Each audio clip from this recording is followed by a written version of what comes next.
आशा के मोती चैनल में आपका स्वागत है। गीता का 11वां अध्याय विषव रूप दर्शन योग। अर्जुन ने कहा, हे भगवान, मुझ पर कृपा करके अत्यंत गुप्त अध्यात्म विषयक वचन जो आपने कहे उनसे मेरा मोह दूर हो गया। हे कमल नयन, मैंने जीवों की उत्पत्ति और नाश का कारण एवं आपका अक्षय महात्म्य आपके मुखारविंद से विस्तार पूर्वक सुना। आपने जैसा अपने रूप का वर्णन किया वह आपका रूप देखने की मेरी इच्छा है। हे योगेश्वर, हे मधुसूदन, आप यदि मुझे उसके देखने योग्य समझें तो आप अपना वह अव्यय रूप मुझे दिखाइए।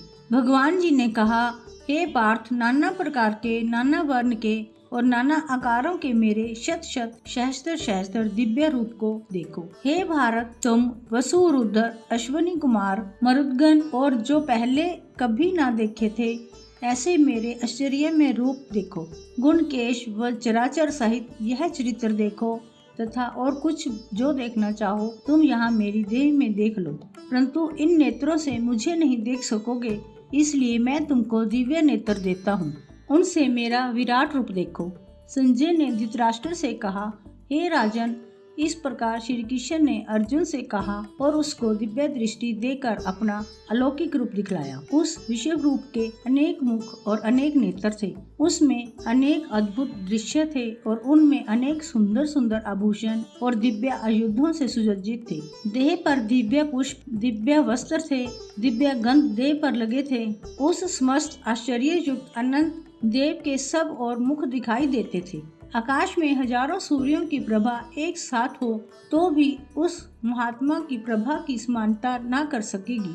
उस समय अर्जुन ने देव अधिदेव के शरीर में अनेक प्रकार से विमल इस मस्त जगत को एकत्रित देखा। अर्जुन आश्चर्य से चकित हो गया और उसका शरीर रोमांचित हो गया। उसने सिर नवाकर हाथ जोड़कर कहा, हे देव, आपकी इस देह में सब देह भिन्न भिन्न प्राणियों के समुदाय कमलासन पर बैठे हुए देवताओं के ईश, ब्रह्मा, संपूर्ण ऋषि और दिव्य सर्पों को मैं देखता हूँ। हे विश्वेश्वर, तुम्हारे अनेक भुजा, अनेक उदर, अनेक मुख, अनेक नेत्र हैं, अतः आपका रूप अनंत है। आपके अंत तथा आदि को मैं नहीं देखता, किंतु समस्त विश्व में आपका ही रूप देखता हूँ। आपको किरीट युक्त गदा चक्रधारे चारों ओर से दे दिव्यमान तेजो राशि सर्वत्र चमकते हुए अग्नि सूर्य की भांति प्रकाशवान दुर्भिक्ष और अपरंपार दिख रहा हूँ। मेरे मन से तुम ही ब्रह्मा जानने की वस्तु, विश्व का महान आधार, नित्य सनातन धर्म के रक्षक, पुराण पुरुष हो। मैं आपको आदि, मध्य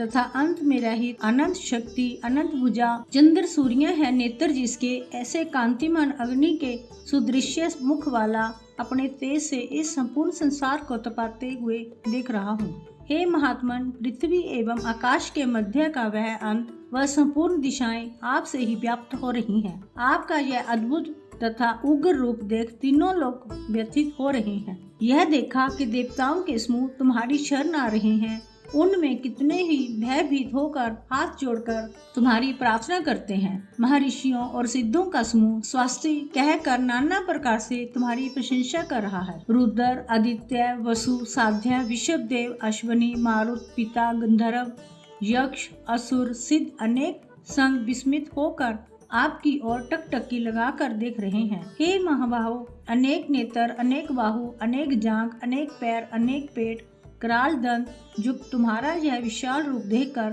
सब अत्यंत भयभीत हो रहे हैं और मैं भी घबरा रहा हूँ। आकाश तक पहुँचते हुए आपके प्रकाश के अनेक वर्षों से फैलाए हुए अग्नि जलने वाले मुख, विशाल नेत्र युक्त आपको देखकर हे विष्णु, मेरा जी घबरा रहा है। मुझसे धैर्य नहीं धरा जाता तथा चित्त स्थिर नहीं होता।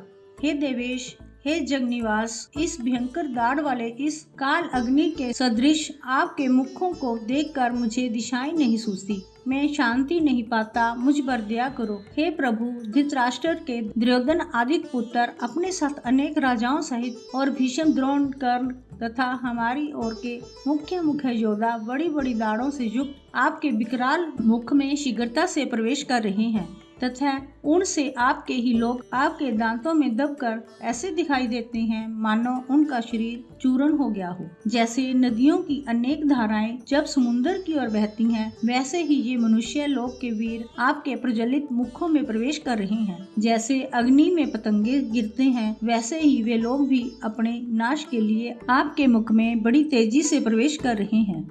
हे विष्णु, जलते मुखों के चारों ओर से सब वीरों को निगल कर आप होठ चाट रहे हैं। आपकी तीक्ष्ण प्रभाएं समस्त संसार को तेज से व्याप्त कर रही हैं। यह भयानक रूपधारी कौन है, यह मुझसे कहो। हे देवेश्वर, आपको नमस्कार है, मुझ पर प्रसन्न हो। हे जगकर्ता आदि पुरुष, आपको जानने की मैं इच्छा रखता हूँ, क्योंकि आपकी यह प्रवृत्ति मेरी समझ में नहीं आती। श्री भगवान बोले, संसार का नाश करने वाला मैं उग्रकाल हूँ, समस्त जनों का संहार करने के लिए आया हूँ। तुम्हारे युद्ध ना करने पर भी ये वीर जीवित नहीं रह सकेंगे। अतः तुम उठो, शत्रुओं के संहार यश को लेकर इस समृद्धशाली राज्य का भोग करो। हे सब साचिन, उनको मैंने पहले ही मार रखा है, तुम केवल निमित्त मात्र हो जाओ।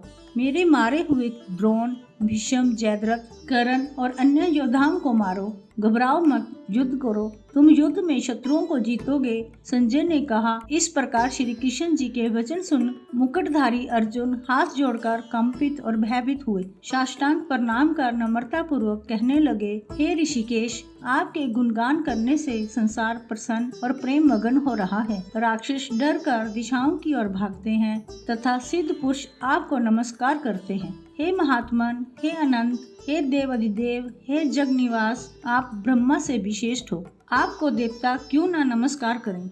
व्यक्त भी आप हो तथा अव्यक्त भी आप हो तथा इन दोनों से परे अक्षर भी आप हो। हे अनंत रूप, आप आदि देव हो, पुरातन पुरुष हो, विश्व के परम आधार हो, ज्ञाता और श्रेष्ठ हो, श्रेष्ठ स्थान हो, विश्व का विस्तार करने वाले आप हो। आपकी महिमा को न जानकर मैंने आपको अपना मित्र मानकर हे कृष्ण, हे सखे, ऐसा जो तिरस्कार से कहा सो प्रमोद से और स्नेह से हे अच्युत अप्रेम्य रूप, आपसे इन बातों की क्षमा मांगता हूँ जो कि मैंने परिहास से विहार, सोते बैठते और भोजन समय अकेले अथवा मित्रों के मध्य में आपका अपमान किया है। आप इस स्थान जंगल रूप लोक में पिता, पूज्य और महान गुरु हो। त्रिलोकी में भी आपके समान कोई नहीं है। आपसे अधिक अतुल प्रभाव कहाँ से होगा। इसलिए सतुल्य ईश आपसे सिर झुकाकर प्रणाम करके यही प्रार्थना करता हूँ कि मुझ पर कृपा करो। हे देव, जैसे पिता पुत्र के, मित्र मित्र के, पति पत्नी के अपराध को क्षमा करता है, वैसे ही तुम मेरे अपराध को क्षमा करता है। हे देव, जो पहले कभी नहीं देखा ऐसा आपका रूप देखकर मैं प्रसन्न हूँ, परंतु भय से मेरा मन व्याकुल है, इसलिए वही पहला रूप मुझे दिखाओ। और हे देवेश, हे जगनिवास, आप प्रसन्न हो जाओ। हे शस्त्रबाहु, हे विश्वमूर्ति, मैं फिर आपको वही किरीट, गदा और हाथ में चक्र धारण किए हुए देखना चाहता हूँ। श्री कृष्ण भगवान ने कहा, हे अर्जुन, मैंने प्रसन्न होकर यह तेजोमय अनंत आदि विश्व रूप अपने योग के प्रभाव से तुमको दिखलाया है, जिसको तुम्हारे अतिरिक्त इससे पहले किसी ने नहीं देखा था। मेरा ऐसा भयानक रूप देखकर तुम व्याकुल और मूढ़ न हो, भय त्याग संचित होकर फिर तुम मेरा वही रूप देखो। संजय ने कहा। इतना कहकर श्री कृष्ण ने फिर चतुर्भुज और सौम्य रूप धारण कर लिया। श्री कृष्ण से अर्जुन ने कहा, हे जनार्दन, आपके इस सौम्य दिव्य रूप को देखकर अब मैं प्रसन्नचित हो स्वस्थता को प्राप्त हुआ। श्री कृष्ण बोले, हे पार्थ, मेरा जो विश्व रूप तुमने देखा है, इसका दर्शन संभव नहीं है। देवता भी उस रूप की आकांक्षा करते हैं। हे अर्जुन, जैसा मेरा रूप तुमने देखा है, ऐसे रूप को